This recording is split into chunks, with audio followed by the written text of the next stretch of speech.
Je suis Delphine Krieger, la directrice générale du pôle Aquanova. Et donc, bienvenue donc, pour ce premier Aquanova Café de l'année.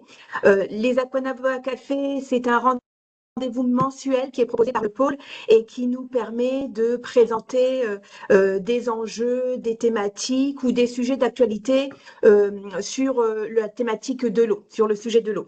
Donc aujourd'hui, évidemment, on parle d'un sujet qui est important, qui est celui de la transition des entreprises et industries consommatrices d'eau, la transition hydrique de ces entreprises-là, pour effectivement assurer leur compétitivité, mais encore plus important, pour assurer leur capacité à la continuité d'activité face à l'accélération du changement climatique et à la raréfaction de la ressource, aussi bien en quantité qu'en qualité.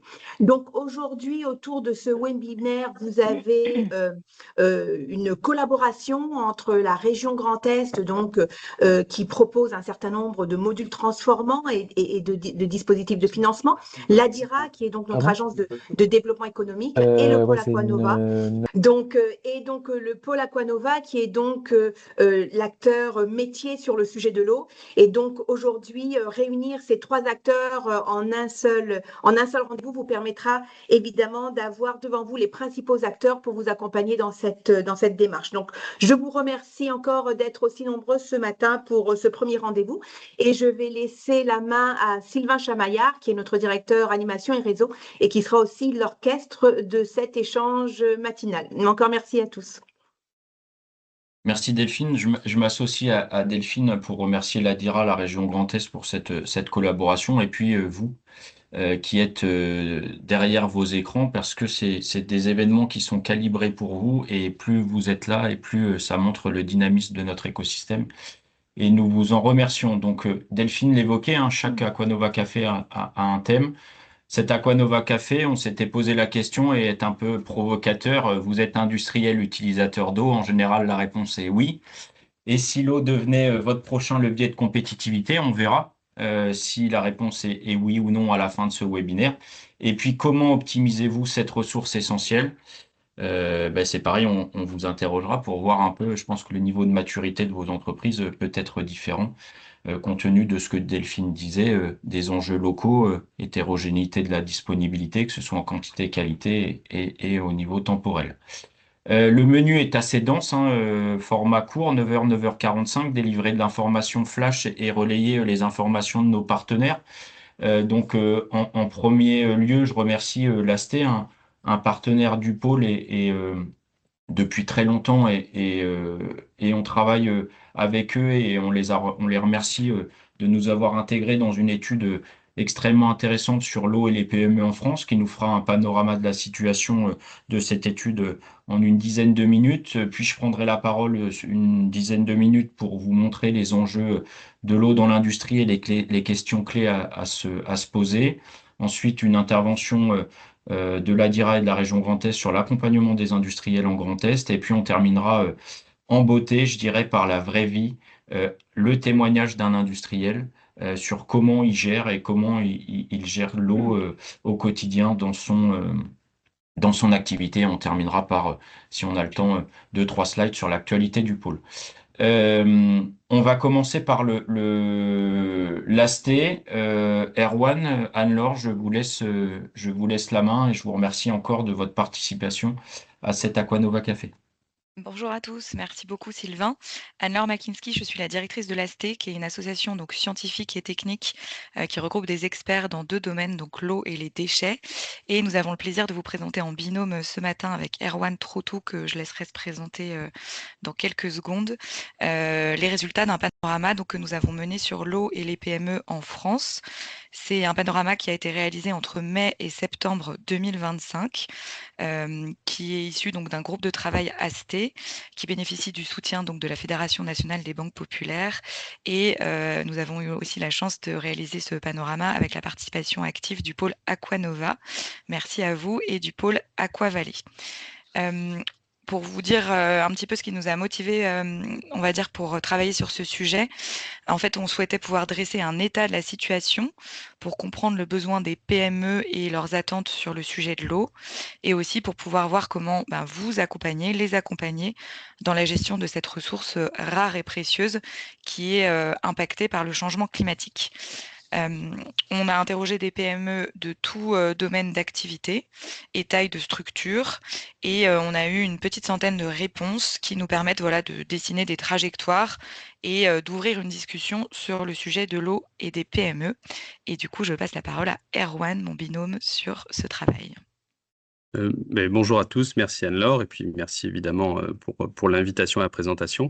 Erwan Trotou, à mes heures perdues, je dirige 2 sociétés qui œuvrent au quotidien auprès des industriels justement et des TPE, PME sur le sujet de l'eau, hein, Sapoval dans le sud-ouest et TechBio dans le Grand Est.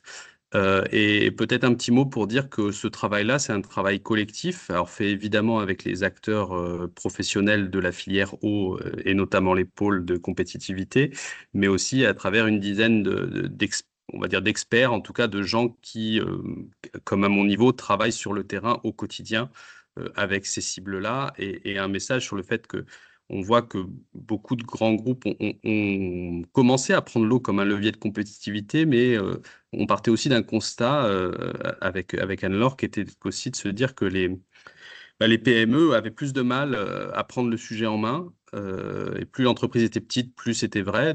C'était un peu notre impression au démarrage et qu'on a voulu confirmer. On va vous présenter effectivement les retours et les tendances récupérées. Ouais, du coup, tu peux avancer, Sylvain.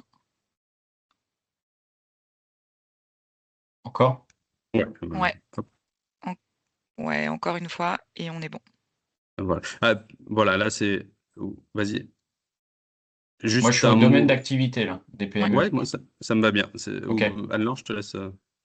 Alors du coup, effectivement, on a donc interrogé, donc on a diffusé notre questionnaire à un grand nombre de structures qui sont en lien avec les PME, et donc on a eu 92 réponses, dont 88% de répondants donc qui sont des utilisateurs d'eau, donc ils sont issus de tailles de structures différentes et de secteurs d'activité différents.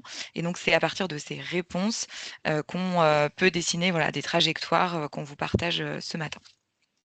Tu peux passer à la Sachant slide suivante. Pardon, vas-y. Ouais, voilà. Je disais, sachant que vous avez vu là une répartition qui est très diverse sur la slide précédente et que c'est tout type d'entreprise, hein, c'est pas que de l'industrie. On va aussi sur l'artisanat, on va aussi sur des entreprises de services, etc. Pour essayer d'avoir quelque chose. Alors, en soi, la représentativité et le nombre est évidemment bien moins grand que le nombre d'entreprises qu'on a en France, mais par contre, on retrouve cette variété qu'on retrouve sur le terrain et donc une variété de réponses et de points de vue intéressantes à analyser. Vas-y, Sylvain. Hop. Donc, on a essayé de vous synthétiser, sachant qu'un commentaire, c'est qu'on vous donnera à la suite un lien vers un livrable un peu plus complet avec toutes les réponses et notamment des réponses analysées par type de cible ou par taille d'entreprise. Donc, on vous donnera à la suite de cette visio le lien vers un PowerPoint un peu plus complet que celui-là. Donc, on a posé un certain nombre de questions et là, on vous présente quelques constats qu'on a pu faire avec ces réponses. Dans un premier temps, sur la partie connaissance et perception du sujet eau par ces entreprises utilisatrices d'eau. Donc, il y avait des questions déjà alors, qui peut paraître assez basique, mais le résultat montre que c'est pas si basique que ça sur la connaissance de la quantité d'eau prélevée par les différents interlocuteurs qui ont répondu à ces questionnaires. On voit qu'au final, seulement 1 sur 2 répond qu'il connaît sa consommation d'eau à l'échelle de sa structure. Donc ça nous donne 2 choses. Alors, forcément, c'est pas forcément le salarié référent de la partie eau qui répond au questionnaire, hein, donc ça explique aussi qu'ils ne connaissent pas la consommation d'eau, mais ça montre quand même quelque chose, c'est que la consommation d'eau n'est pas un indicateur clé de toute la plupart des structures, alors qu'il pourrait ou qu'il devrait le devenir, notamment avec le changement climatique actuel et les impacts que ça va avoir sur nos activités et les activités de nos entreprises. Ensuite, on a posé une question sur effectivement la perception. Est-ce que c'est un vrai sujet de vigilance? Est-ce que on le connaît, mais bon, pas plus que ça, ou est-ce que c'est un sujet inexistant? On voit que c'est une situation contrastée, avec quand même 20% des répondants qui disent que c'est un sujet inexistant, alors que, en tout cas, nous, à notre connaissance, on ne voit pas une activité qui pourrait fonctionner sans eau, ne serait-ce que pour la partie domestique. Et aujourd'hui, au final, alors on y reviendra un peu plus tard, mais on voit vraiment que l'eau, alors ce qui est très bien, hein, dans notre pays, est considérée comme un acquis et pas forcément comme un enjeu. Donc il y a un vrai sujet de conscientisation là qu'on revoit d'ailleurs dans la dernière question, sur le fait du degré de dépendance de l'eau dans son activité, où on retrouve, hein, 21% qui se disent peu dépendants à l'eau. Alors on voit qu'on a quand même une majorité qui se dit fortement dépendant à l'eau, mais aujourd'hui, il y a un vrai enjeu sur la conscientisation de l'impact de l'eau dans son activité, et de se dire qu'en fait, sans eau, il y a quand même très peu de procédés qui fonctionnent. Et que sans eau, il y a beaucoup d'activités qu'on ne pourrait pas amener. Et donc, avec effectivement le changement climatique qui arrive et les impacts que ça va avoir, il y a un vrai enjeu de montrer l'eau comme un enjeu et un levier de compétitivité. J'aime beaucoup cette présentation. On en discutait il n'y a pas longtemps sur un salon avec Sylvain. Donc effectivement, on peut passer à la diapo suivante, où là, on va parler de qualité et usage. Puisque l'eau, en fait, c'est multiple, hein, et les usages de l'eau en entreprise sont multiples. On voit en bas de cette slide tous les types d'eau possibles en termes d'utilisation dans les entreprises. Et effectivement, on leur a demandé s'ils avaient une exigence sur l'eau qu'ils consommaient, premièrement. On voit que seuls moins de 40% des gens ont une exigence sur la qualité d'eau. Ce qui, nous, en tant que professionnels du secteur, nous étonne un peu, dans le sens où ça veut dire que l'eau potable, c'est la norme et c'est pas une exigence. Alors qu'en vrai, aujourd'hui, l'eau potable, c'est une des qualités d'eau possibles, mais il y en a plein d'autres, des meilleures, des moins bonnes.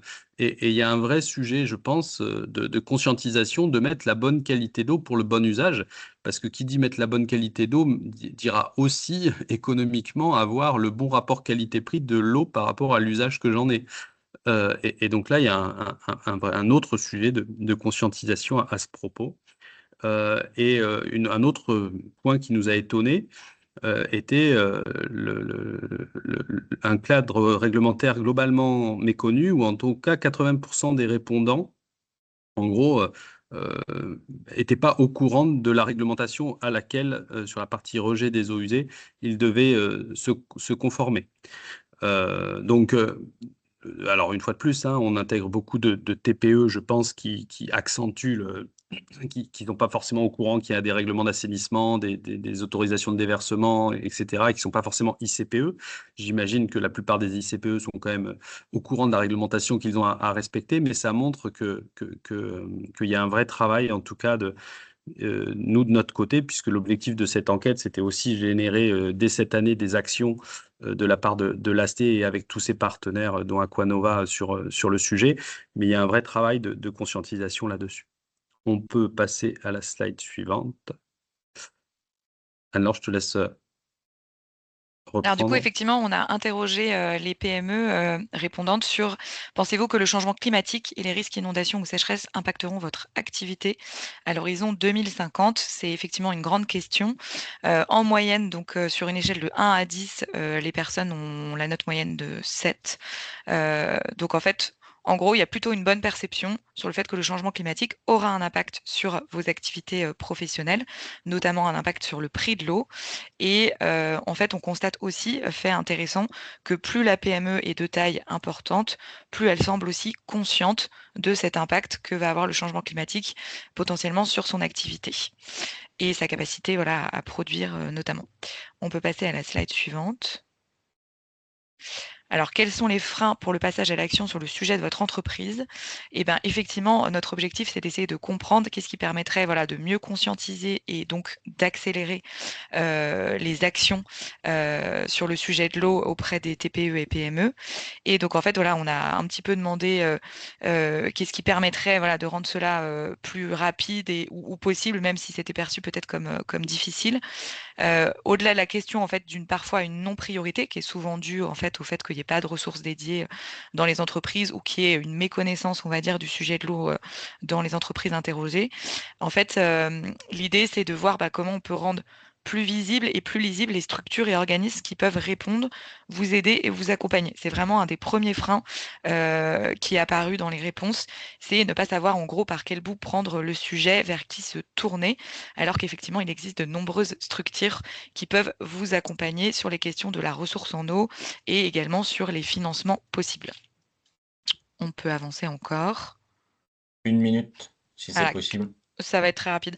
Quels sont vos besoins sur le sujet de l'eau? Donc d'abord, pour résumer, la sensibilisation et la conscientisation du sujet. Ensuite, vous avez besoin d'un accompagnement technique ou en ingénierie qui doit être développé. Et enfin, un accompagnement financier pour pouvoir vous aider à mettre en œuvre vos projets. Et je laisse Erwan terminer du coup sur la dernière slide. En conclusion, le sujet est multiple et très divers. On voit qu'il y a une vraie diversité des entreprises concernées, industrielles, non industrielles, services, etc., artisanat. Aujourd'hui, on voit que le sujet eau, à notre niveau, il est encore mal pris en considération et un peu sous-estimé sur l'impact qu'il aura aussi demain sur la continuité de service de chaque activité. Aujourd'hui, nous, on voit qu'il faut vraiment aussi différencier les cibles et avoir des approches, à mon avis, ciblées et spécifiques, comme peuvent le faire les différents interlocuteurs qu'on a aujourd'hui autour de la table. Il y a un vrai besoin de conscientisation et de sensibilisation.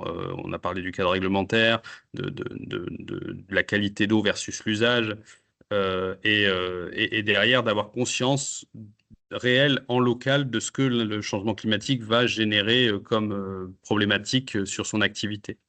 Donc aujourd'hui, on a identifié, nous, un certain nombre d'actions qui vont être déployées sur 2026 et en suivant, j'espère, pour justement sensibiliser, conscientiser et derrière, je l'espère, des livrables qui vous permettront de mieux comprendre qui fait quoi ou quel est l'état de la réglementation sur le sujet. Voilà, il y a aujourd'hui un travail d'un certain nombre de membres et en collaboration avec les partenaires locaux.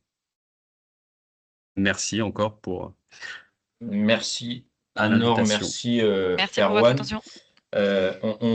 Ça a été dit en préambule, ou ceux qui sont arrivés en cours de route, c'est un exercice contraint puisqu'il y a beaucoup plus l'étude est beaucoup plus large, mais elle vous sera transmise à l'issue de ce webinaire. Je vous remercie côté AST pour ce gros travail et puis ce travail de restriction de je sais que c'est toujours frustrant, mais merci pour ça. Je retiens effectivement C'était un bon exercice. Je retiens qu'il faut continuer à sensibiliser, informer, accompagner ce cœur TPE, PME.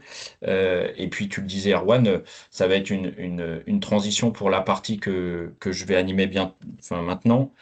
Globalement, on entend souvent ce chiffre, 78% des emplois dans le monde sont dépendants de la ressource en eau. Et donc, ça veut dire qu'aujourd'hui, dans nos territoires, cette ressource, elle challenge nos activités économiques et elle challenge la compétitivité. Et donc, je vais enfoncer des portes ouvertes pendant les 7-8 prochaines minutes, mais sans eau, il n'y a pas d'industrie, hein. Clairement, l'eau, c'est une ressource aussi qui est en diminution et qui est indispensable.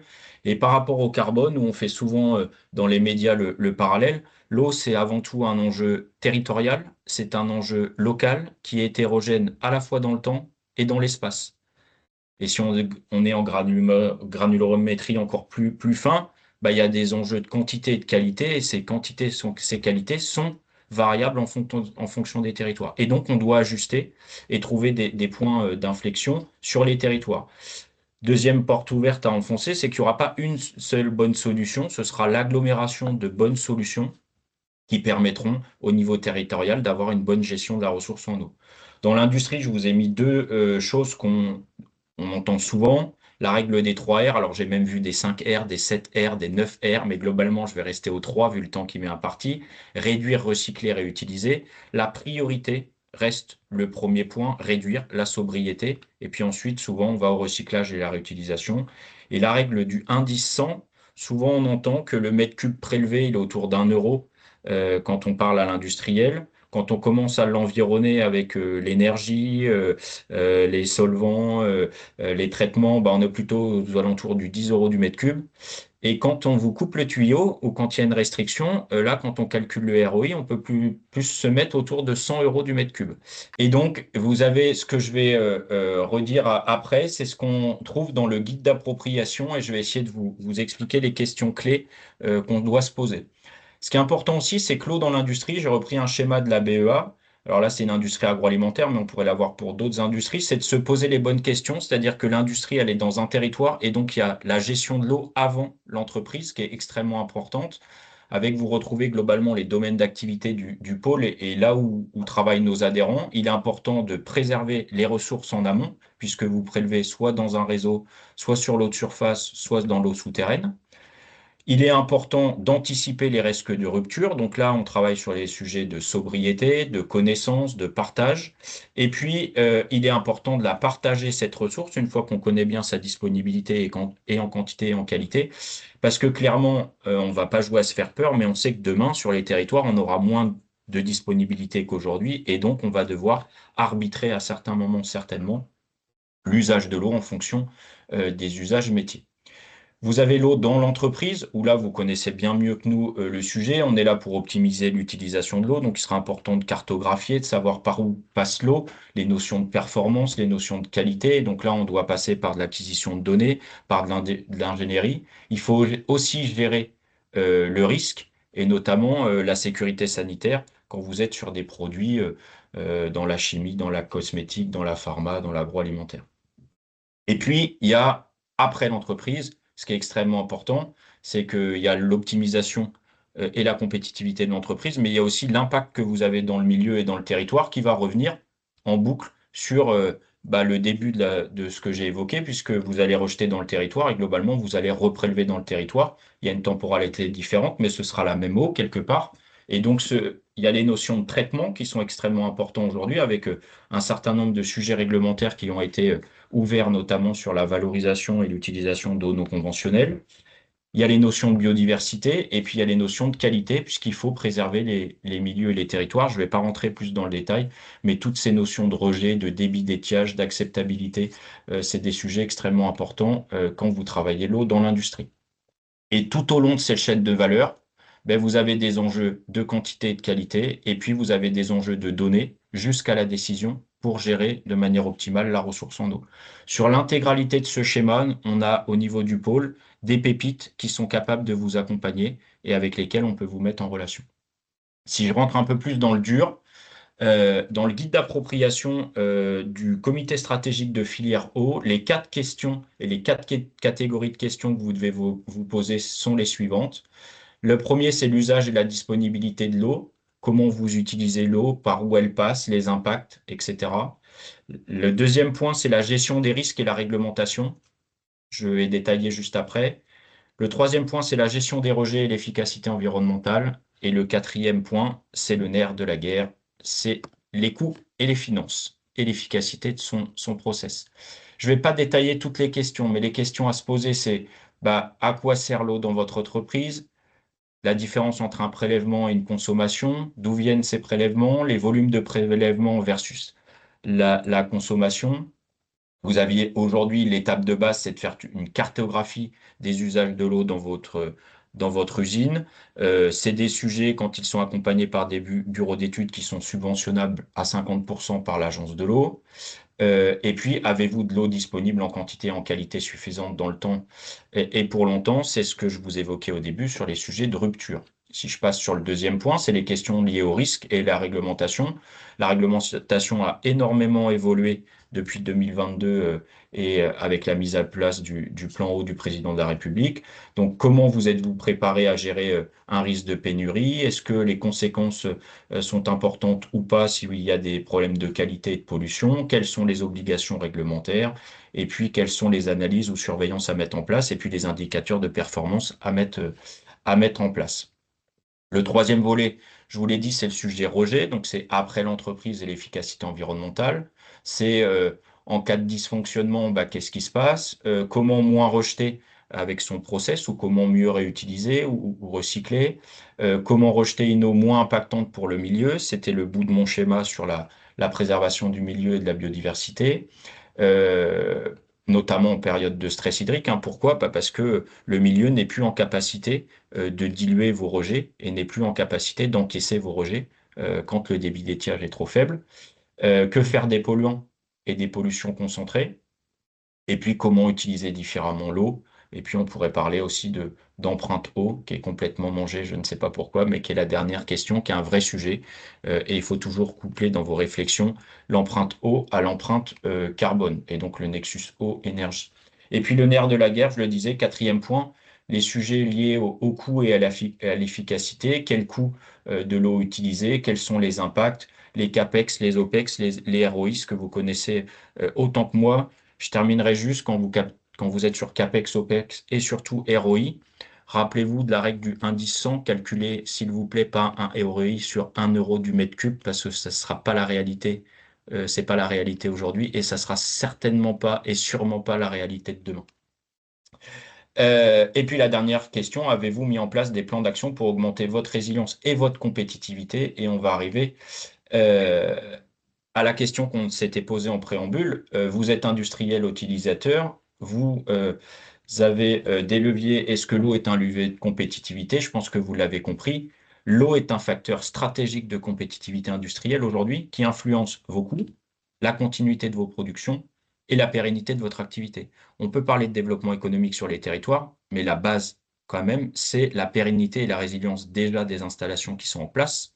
Et après, on peut effectivement travailler sur le développement, mais la base, c'est quand même la pérennité du fonctionnement de votre installation. Et ça, c'est d'autant plus vrai que votre filière est consommatrice d'eau. Alors, j'ai mis quelques exemples, il y a la métallurgie en plus, il y a un certain nombre d'activités industrielles qui consomment beaucoup plus. Mais voilà ce que je pouvais vous dire. Avant de passer à la présentation d'après, le pôle est à votre service et surtout les adhérents du pôle sont à votre service pour travailler ces sujets-là, ainsi que nos partenaires, que ce soit les financeurs, BPI, ADEME, Agence de l'eau, ou nos régions sont à vos côtés pour vous accompagner sur ces sujets stratégiques. Donc n'hésitez pas à revenir vers nous si vous avez des problèmes pour gérer l'eau ou si vous souhaitez optimiser la gestion de cette ressource dans votre activité industrielle. Je vous remercie et je passe sans plus tarder la parole à la DIRA et la région Grand Est pour nous parler de l'accompagnement des industriels. Oui, bonjour, Yasmina Azibi de l'Agence de développement économique d'Alsace. Aquanova et la DIRA avons décidé, en lien avec la région Grand Est et les politiques mises en place depuis un certain nombre d'années, de témoigner pour illustrer le sujet. Malgré d'abondantes ressources en eau dans le Grand Est, nous ne sommes pas épargnés par les sécheresses et les canicules. Certains usages de l'eau sont pénalisés à certains moments, en fait, au cours des années, que ce soit la navigation, les prélèvements pour les industriels, le refroidissement de certaines centrales, les AEP des collectivités qui disposent de secours insuffisants, l'agriculture, donc des arbitrages doivent être faits, et des nouveaux besoins émergent pour, comme il a été exposé un peu plus tôt, à mettre en place et pérenniser des projets de sécurisation de l'alimentation en eau potable, de récupération d'eau pluviale, d'aménagement pour l'intégration pour les questions d'abreuvement pour le bétail, de sécurité de la production agricole, en fait, d'intervenir sur le changement climatique et l'impact sur les milieux naturels. La région Grand Est mène depuis des années une politique d'anticipation sur le manque en eau et les sécheresses. Elle a été traduite notamment par un dispositif spécifique qui vise à accompagner les territoires et acteurs économiques pour anticiper ces manques. L'objectif mis en place est d'encourager la mise en œuvre de process ou d'équipements, voire le maintien d'activités en période de crise et d'anticiper en amont ces périodes. Je reprends les éléments qui ont été évoqués tout à l'heure par l'AST et par Aquanova. En fait, on a beaucoup d'informations qui sont montées par les industriels, nous-mêmes sur le terrain, qui font écho à des freins sur les connaissances, sur des besoins d'accompagnement technique et de financement. Et ce dispositif, en fait, régional, contribue pleinement à cette stratégie d'accompagnement sur l'eau et de faire de la région Grand Est un territoire résilient au changement climatique pour atteindre des objectifs qu'on retrouve traduits dans un document clé qui est le SRADET. Donc, au niveau de la région Grand Est, je parle sous le contrôle Mon homologue Jason Robert, vous aurez toutes les coordonnées pour les entreprises du Grand Est qui sont présentes autour de ce micro, n'a pas pu être là, mais je parle sous le contrôle de ma collègue de la Maison de la Région de Strasbourg, Carla Becquet, qui est présente autour du micro aussi et qui m'arrêtera le cas échéant. Ce dispositif, en fait, s'est traduit sous deux biais. Le premier, c'est, comme je disais, un dispositif qui permet d'accompagner les études et diagnostics pour évaluer les besoins et les disponibilités en ressources en eau. Un deuxième volet qui porte sur les études et équipements des travaux, expérimentations qui permet de diminuer les besoins en eau. Un autre volet qui porte sur les équipements et les travaux qui permet de mobiliser des ressources alternatives et trouver des solutions. À l'instant, Sylvain parlait des membres du pôle qui sont listés, notamment pour une bonne partie, qui offrent des solutions peut-être différentes, des innovations qui ne sont pas forcément connues, et par les territoires et par les industriels. Ça permet de diffuser ces formats d'Aquanova Café et d'autres événements mis en place par nous permettre de les voir. Et on a également un volet d'accompagnement mis en place par la région Grand Est en vue d'accompagner les travaux qui permettent de favoriser la recherche des milieux naturels. La traduction au niveau opérationnel pour nous, Agence de développement économique, auprès des industriels que nous accompagnons dans leur phase de développement et d'investissement aux côtés de la région Grand Est pour mettre en avant les dispositifs, comme je disais, vise à accompagner en fait opérationnellement les entreprises. Une première traduction a eu lieu dans le cadre d'une politique de transformation globale des entreprises, les parcours de transformation. La région a mis en place un module eau qui a eu lieu il y a quelques temps, qui a permis de mettre en place des modules d'efficacité hydrique. Plusieurs entreprises ont pu en bénéficier sur le territoire Grand Est, dont Biobrasseur, qui nous fera le plaisir de témoigner tout à l'heure, une entreprise strasbourgeoise qui a bénéficié donc de cet audit, qui a mis en avant tout un bilan sur les prélèvements et les consommations de l'entreprise, qui a identifié des actions à adopter et appropriées pour réduire cette consommation en amont. En fait, on se retrouve avec une politique opérationnelle et qui se traduit par des possibilités d'accompagnement avec des subventions potentielles dans le cadre de projets pour anticiper donc ces manques d'eau au niveau régional qui peuvent aller jusqu'à 100 000 € en fait sur ces accompagnements-là. Je ne vais pas être plus longue et je vais laisser témoigner un industriel, Olivier Courreau, qui va faire le point sur le bénéfice qu'il a pu tirer et la manière dont s'est passé de façon totalement opérationnelle cet audit hydrique, les continuités puisqu'il est inscrit dans ce parcours de transformation accompagné par Région Grand Est et surtout les gains opérationnels pour l'entreprise, son développement actuel et les développements à venir. Olivier. Bonjour à tous, Olivier Courreau, je dirige l'entreprise Biobrasseur qui est installée à Strasbourg, qui est une entreprise artisanale qui existe depuis 9 ans. Alors Sylvain, je crois qu'il y a le film à faire démarrer tout en bas dans la barre de tâches. Alors par contre, il faut juste que je vais remettre le partage avec le son. Il n'y a pas de son. Hein. Il n'y a pas de son? Non, c'est juste une bande. Okay. Et donc, notre entreprise est installée à Strasbourg. Notre activité, c'est la boisson fermentée sans alcool. Donc, la boisson fermentée sans alcool, pour nous, le produit principal, c'est le kombucha. Kombucha, c'est une boisson qui est faite à base de thé et qui permet d'avoir une boisson saine, quasiment sans sucre, et une bonne alternative au soda. Donc, forcément, lorsqu'on parle fermentation, l'eau est un élément important, c'est un ingrédient principal, mais c'est aussi un produit que l'on utilise dans nos process. Pour notre outil de production, ça passe par le nettoyage, par le refroidissement, par différentes choses. Et donc, nous avons des projets d'agrandissement, et c'est vrai qu'une question simple s'est posée, est-ce qu'on connaît vraiment notre eau? Pas en théorie, mais dans des flux et dans les flux de l'entreprise. Donc, nos questionnements sont passés par des questions qui étaient à l'entrée, par la qualité d'eau prélevée sur le réseau et les traitements envisageables pour la rendre encore meilleure.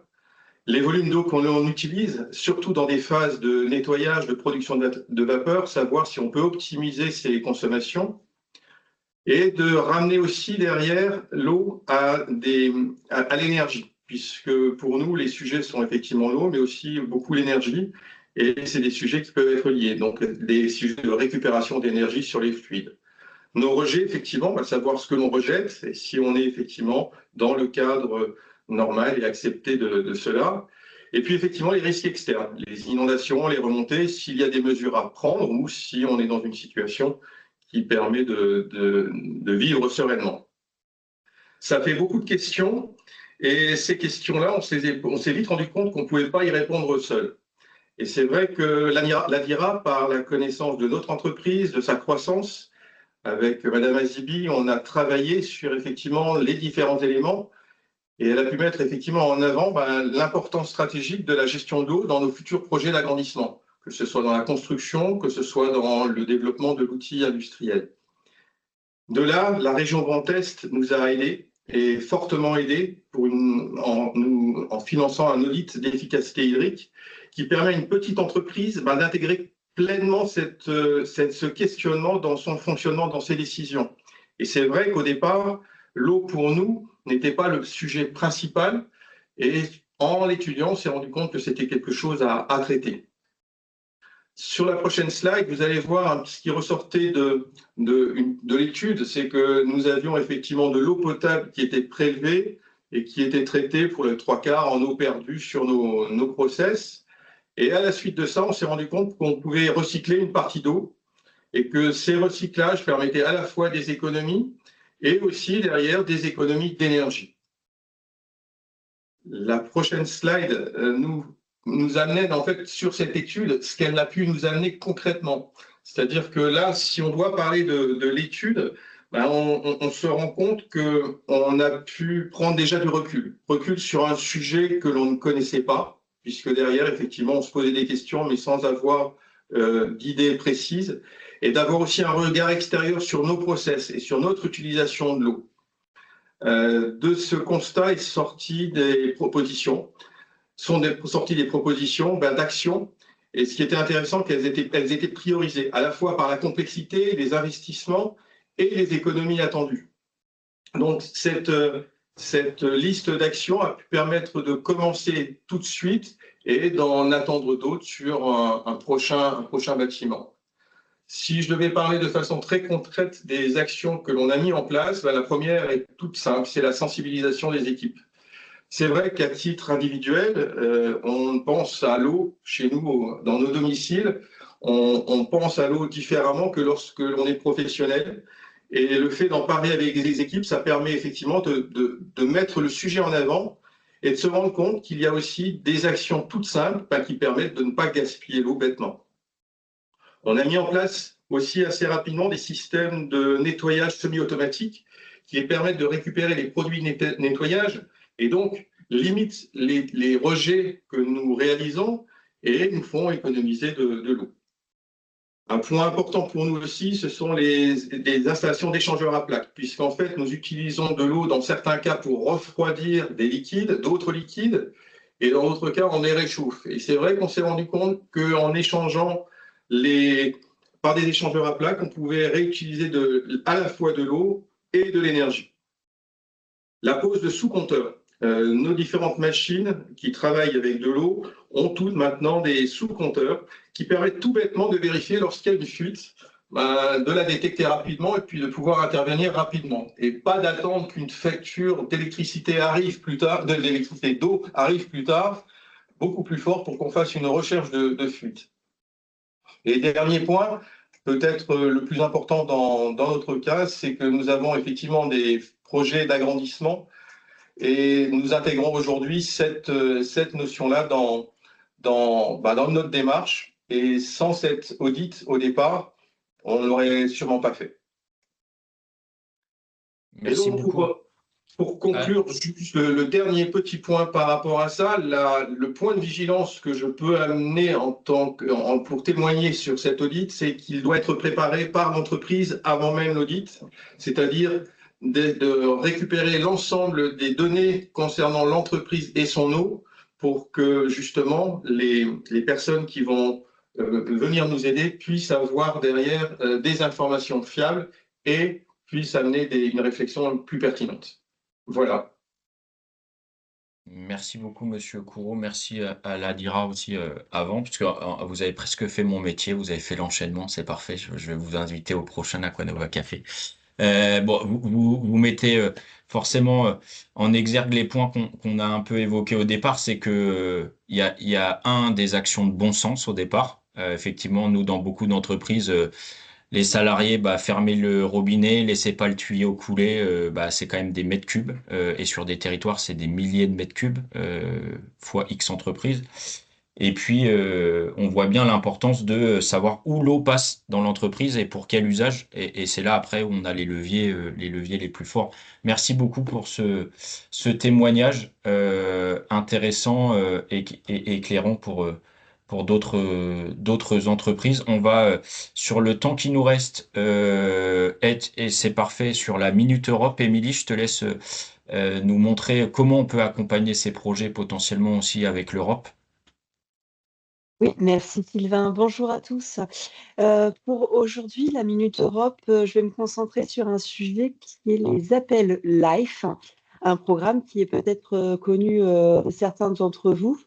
Je vous en parle aujourd'hui. C'est des appels qui ouvrent plutôt vers le mois d'avril, mais ce sont des projets qui se pensent dès maintenant, donc il n'est pas trop tôt pour s'y pencher. Pourquoi ces programmes peuvent vous accompagner? Ils permettent de financer des projets de démonstration, de pilote, de mise en place de bonnes pratiques. Donc, on est totalement dans les sujets aujourd'hui.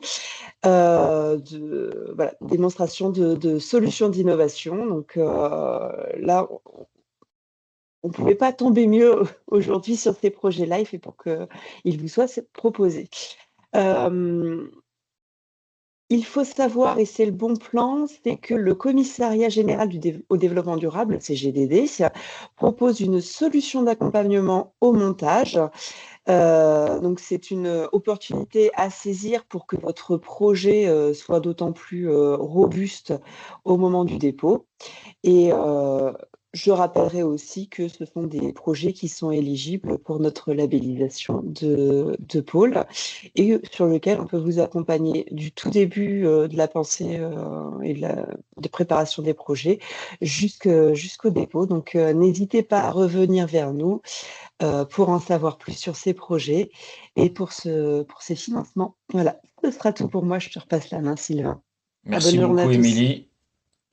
Pour qu'on reste dans le timing, hein, juste et ça peut vous faire peur, l'Europe comme ça, on va revenir les pieds sur terre. L'Europe, c'est le projet Zeus, c'est le projet de l'entreprise Chemdoc et Monin. Si vous allez dans les bars, boîtes de nuit, vous avez déjà dû voir du Monin.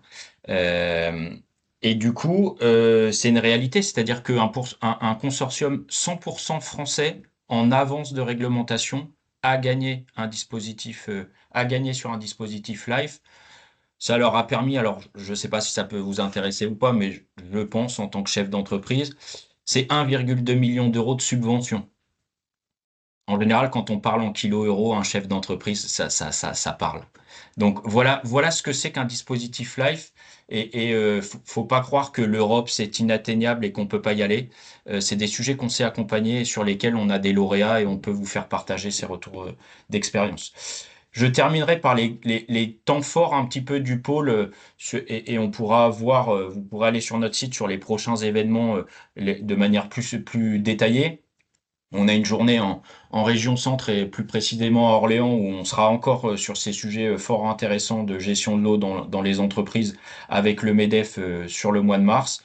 Bien entendu, on sera ravis d'être avec nos collègues de l'ASTE à Nancy pour le 104e congrès de l'ASTE au mois de juin, où on aura une place de l'innovation et un certain nombre d'adhérents. Et puis, on sera ravis de grenouiller au niveau de cet écosystème technique à Nancy. On a les deuxièmes rencontres du pôle Aquanova qui se tiendront au mois de mai. On est en train de finaliser la date en Grand Est. Et puis un cyclo, donc un salon à Orléans autour de l'eau, 30 septembre et 1er novembre, où on a un village innovation où là aussi vous pouvez avoir une place sur notre village pour mettre en avant vos innovations. Et puis la JOBA, alors c'est là où il faut pas que je tombe à côté, les journées opportunités business du pôle Aquanova.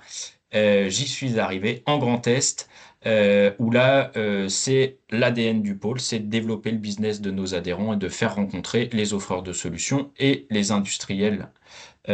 Donc voilà, je termine avec 3 minutes de retard. Ça fait 8 ans que je suis au pôle, je finis jamais une animation dans les temps, donc je perdure cette bonne pratique. En tout cas, avant de laisser le mot de la fin à Delphine, je vous remercie toutes et tous pour d'avoir été avec nous ce matin. Je remercie bien entendu nos amis de l'AST, de la DIRA et de la région Grand Est, et puis Monsieur Courreau de Biobrasseur. Je viendrai, même si j'aime bien l'alcool, je viendrai quand même consommer avec grand plaisir des produits sans alcool chez vous en Grand Est. Et je vous souhaite à toutes et tous une bonne fin de journée, une bonne fin de semaine. Delphine, je te laisse les mots de la fin. J'aurais juste un mot. Encore, effectivement, merci à tous d'avoir été présents. Nous restons à votre disposition, bien entendu, pour répondre à vos questions, pour vous mettre en relation avec nos adhérents, nos offreurs de solutions. Et encore une fois, nous sommes là pour participer dans un collectif. C'est vraiment de l'intelligence collective qui nous permettra d'avancer et d'assurer que nos territoires seront prêts pour les enjeux de demain par rapport à la ressource en eau. Donc, encore une fois, merci à la DIRA, merci à la région Grand Est, merci à l'AST et merci à tous nos partenaires. Je vous souhaite une belle journée et rendez-vous dans un mois pour le prochain Aquanova Café. Merci à tous.